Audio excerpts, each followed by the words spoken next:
Хәзер янәдән Халыкара мөселман киносы фестиваленең әйләнеп кайтабыз. Игътибарыгызга актуаль әңгәмә сәхифәсен тәкъдим итәбез. Һәм сүзне журналист Миңназым Сәфәровка бирәм. Хәерле көн, мөхтәрәм телевизор караучылар. Бүген башкалабызда 18-нче Казан Халыкара мөселман киносы фестивале башлана.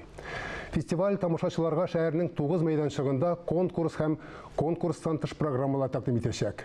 11 сентябрьгә кадәр дәвам итәчәк фестиваль кысаларында тамашачыларны фильмнарның режиссерлары һәм актерлары белән иҗади очрашулар көтә. Алар шулай ук киноиндустрия өлкәсендәге күренекле шәхесләргә үзләрен кызыксындырган сорауларны да бирә алачак.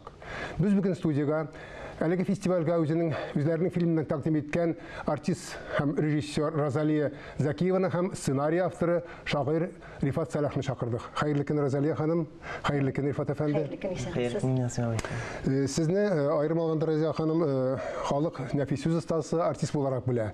Менә бу фильмга алынуыгызның төбендә нәрсә ята? Нәрсә әйтәрде сезне бу фильмны эшләргә? Хәзер ничек дип әйтим инде, үзеннән үзе килеп чыкты. Мин аны менә төгәл генә менә концертлар хәзер мин алып бармыйм. Хәзер нәфис сүз белән мин шөгыльләнмим. Мин хәзер менә кинолар төшерәм дигән юк. Мине безнең Бакый урманчыга багышланган фильм бит. Галерея Хәзинә Бакый урманчы дип атала. Бакый ага урманчының шигырьләрен укый идем мин концертларда, хәтта мәҗлесләрдә. Бәлки шуннан килгәндер, һәм мин якташыгыз буларак картиналарны гел карыйм бит. Бакый ага урманчының үзебезнең якташыбыз бит. Аннан соң менә минем бик матур бер гадәтем бар. Мин бала чактан ук репродукциялар җыям. Менә бу безнең Бакый аганың картиналары. Натюрморт, менә монда Сириннәр, бу 64-нче елда язылган, бу минем мәктәпкә кергән җылым. Ибн Фадланга багышланган име картина. Аларга гел карап, сокланып. Менә шуннан ничектер килде.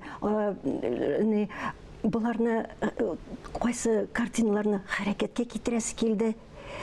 Натюрморттан башланды башта, аннан соң мәйтәм килдем монда сезгә студияга, Фирдус Салиховичка, директорга ГТРК Татарстан. Менә минем мәйтәм шундый идеям бар. Документаль фильм төшерергә, менә картиналар жанлана, бер кыска гына булса да төшерегез диде. Шуннан башланды. Сепараторда дигән картинаны жанландырырга иң башта мин чыгып киттем урам буйлап, Тинчурин паркына кызыл яулык эзләргә. Анда кирәк бит әймә. Бер әбидән барахолкада таптым яулык.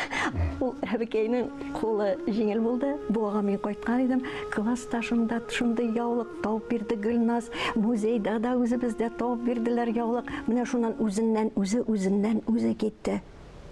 Менә фильм бер кыска гына бер фильм эшләрбез дигән идем. Ул ярты сәгатьлек фильм килеп чыкты. Үзеннән үзе. Һәм менә минем якташым, без якташлар, бу алалар, Рифат, шагыйрь Рифат безнең сценарий сценарий шагыйрь турында шагыйрьнең сценарий язуы әллә ни гәзәп түгел шикелле инде.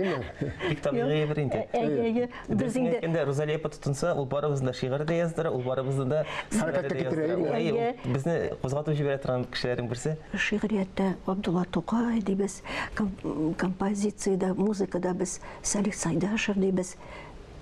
Менә рәсем сәнгатендә белергә кирәк.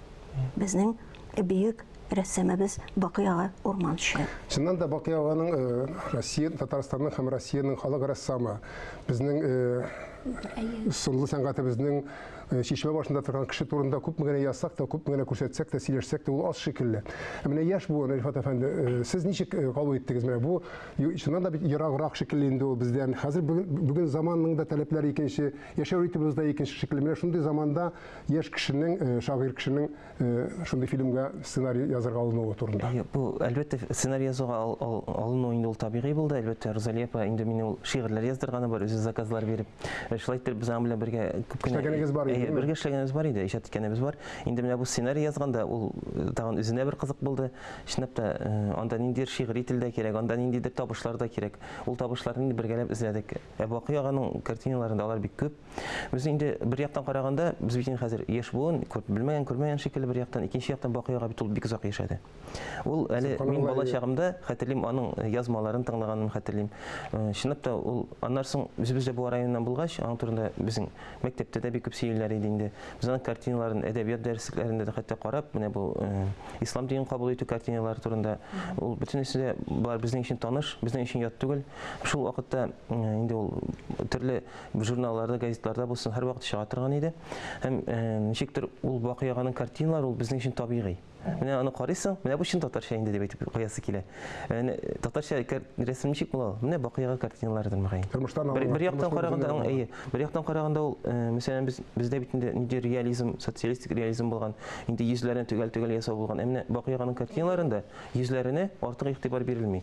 Алар ничектер менә теге табына торган әйбер булмасын дип безнеңчә ул мөселман буларак та шуны уйлаган инде. Без бит инде белүебезчә 5 вакыт намаз укыган кеше, теге вакытларда дип әйтик, бер кайчанда диннән китмәгән кеше.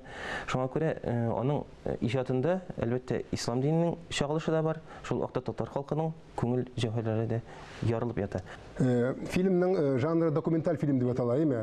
Моның үзенчәлеге нәрсәдә? Дөресен әйткәндә, бер яктан караганда без документаль фильмны инде кызыксыз фильм нәрсә турында сөйлиләр дип уйлыйбыз, әйме? Ләкин монда һәрбер бу фильмның бик үзенчәлеге кызык. Анда картиналар җанлана, анда гади генә түгел ул, анда үзенең сюжеты бар, үзенең вакыйгалары бар. Шуңа күрә мин монда теге ничектер классик документаль фильмнән бераз генә башка төрле дип әйтер идем. Һәм инде анда хәтта теге куркыныч фильмнәрнең элементлары да бар. Шуңа күрә бик рәхим итеп килегез, бик кызык булачак. Әлбәттә фильмны карамаган килеш шул турыда сөйләшеп булмый, чөнки мин алдан әйтеп куя, бу фильмны караганым юк, ләкин менә кайдан карарга була һәм кайчан карарга була бу фильмны? Казанлылар. Була безнең бүген ачыла. Бүген ачылыш. Безнең фильм була җомга көнне 9 сентябрьдә иртән сәгать 10-да. Уяныгыз, барыгызны да чакырам. Иртән сәгать 10-да. Петербург урамы 9-нчы йорт, бу Сәүдә үзәге Республика исемле Сәүдә үзәге. Соңгысы булмасын, иҗат уңышларга таба сезне узата барсын. Исәнлектә күрешик. Рәхмәт.